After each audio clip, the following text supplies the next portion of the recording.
So I did not expect to be doing another review this quickly because I gave myself a goal of like one single book review per month, and I already did that review last week. But I like this book so much, I wanted to talk about it in spoilers, so I figured I'd go ahead and post a book review of The Book of Doors as well. So starting off with the spoiler-free section, we are following a character named Cassie who works at a bookshop, and there is an old man who visits the bookshop very often, and they are kind of friends because she speaks to him often. And at the very beginning of the novel, he dies, leaves her a book which is called The Book of Doors. In the book, the very beginning of the book, it says every door is any door or something along those lines. And then basically later in the day, she's with her friend Izzy, and they accidentally open the apartment door, and instead of going to the apartment hallway, it goes to a street in Venice. So she realizes that this book can open a door to any place in the world. Afterwards, Izzy and Cassie start kind of experimenting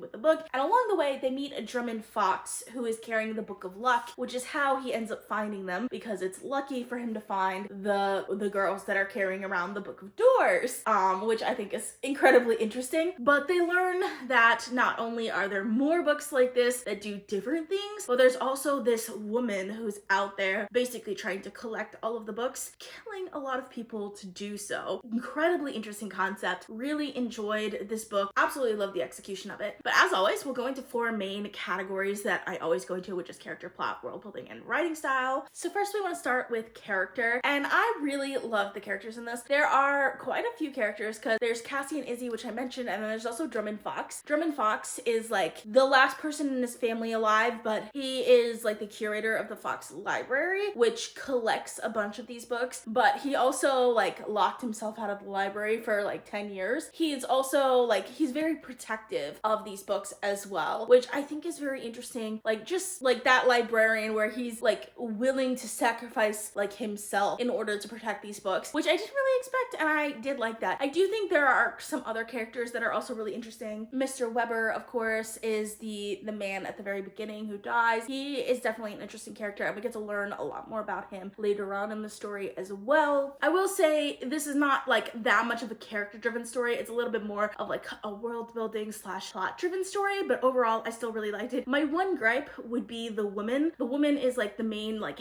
antagonist in this, where like she basically is like killing a bunch of people in order to get these books. Like we do get like, I feel like a couple of scenes from her point of view. Like we get to know her as a character, and we get to like see like from her mindset, which is great, but we don't really understand like how she became that way. Like there is like a little bit of backstory that like she was changed that way, but I always wanted to get more of that, which I never quite got. But overall, I still really love the characters in this book. So next we're gonna be talking about plot, and I'm gonna be honest, most of the things I have to talk about plot wise are gonna be in the spoiler section, but there are a few things that I want to talk about. First of all, there are a lot of good like twists and turns that I wasn't expecting. There's also like what I said in the like spoiler free section, there is definitely more to how the magic works, that it just brings in an entire like new type, like a new trope in magic. It's not just like a portal fantasy, like there's more to it than that. It's just one of my favorite like types of magic that can happen in fantasy books, so that I really liked bringing that in, and that plays a huge role in the plot as well. I think part of what works for me with the plot is that it goes through periods of like high action, then also has like these lulls are not really action based, but like they're necessary for the story and for us to understand like how hard it is for the characters to go through these things. And I think I really liked that about this plot. Also, I think like everything comes full circle. Like nothing really seems to happen like without a reason. If there is like a question that I had, at some point the author brings it back and answers that question for me, which I think is what I really liked about this plot in general. And next we're going to talk about world building. This is probably my favorite part of the book. I will say part of this is going to be done in the spoiler section because I can't say too much about the world building, but I like the magic system in this, and like how the magic, like the origin of the magic and all of that, I find incredibly interesting, which we do get that, which I wasn't expecting to get that. Like that was something I didn't expect. Like this is not that long of a book. It's only like 400 pages, but it like really did come full circle circle and we got to see like everything. So I really liked that about this book. I will say, I feel like the magic system in some ways, it's like tailored to readers because it's about books that can give you magical powers, which who wouldn't want to get a book that can give you magical powers? Especially like if you're a reader, you already really like books. So when they can give you magical powers, of course you're gonna like it more. I still really liked it. I do think it was somewhat unique, and I think it worked really well for the setting as well because it's set in like a regular like modern time period. All the books are kind of like traded and things like that. I found incredibly interesting. They're worth like millions of dollars basically, which I think is like so hilarious, but at the same time like it makes a lot of sense. But yeah, I love the magic. There's not that much to it other than what I said. There is a little section that I'm going to talk about in the spoiler section though. Next we want to talk about writing style, and I absolutely love the writing style. I felt like everything was super easy to read. I did listen to the audiobook, and the audiobook narration is fantastic too, and with really a great atmosphere as well. I loved the atmosphere actually because it had like a darker like fantasy atmosphere, but it wasn't like a specific atmosphere, if that makes sense. It is set in like modern day, but yet it does have like some historical fiction vibes to it at times too, which I did really like. Now for the spoilers. This is the part that I've been waiting for the entire time. So there's so much in the spoilers that I want to talk about, but let's start with plot because that is just like what made this book for me, particularly the time travel. That is like what I've been like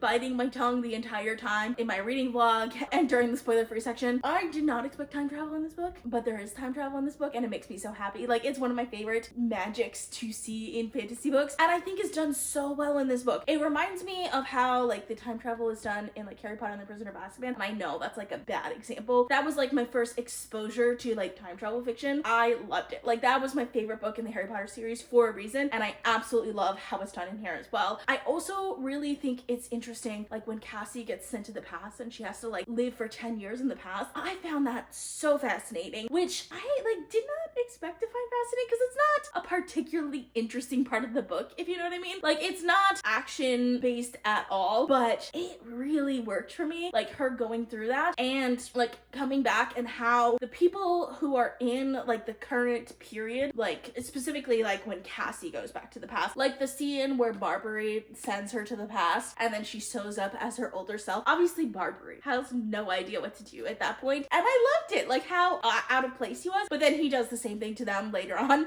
in the book, which I think that was fantastic. Like I did not expect it, but like I should have expected. Like that was completely foreshadowed, and I love how that worked. It worked out so well, and I think that's basically the world building thing I wanted to talk about too. Oh, also like she goes to the nowhere place and like creates the books. Like I thought that was fantastic too. I was listening to the audiobook and I feel like I missed part of that, so that is definitely part of what I'm gonna want to reread when I do reread this. I don't know when I'm gonna do that because usually I do my rereads in December, and it's already December, probably a year from now, but we'll see. But I really enjoyed that as well. I think this was just like the type of book that I've always wanted to read, but I never got to, but now I have it, and I'm so excited to like have this book as well. Obviously, if you watched my reading vlog, I did not have the physical copy of the book back then, but I have since bought it because it's a new favorite of mine. Definitely 5 stars. Really love this. Let me know in the comments what you think about it though. So that is all I have for you. Thank you so much for watching. Please leave a comment down below if you've read this book. I'd love to hear your thoughts on it. And if you like this video, please give it a big thumbs up to support my channel. Thank you guys so much for watching, and I'll see you next time.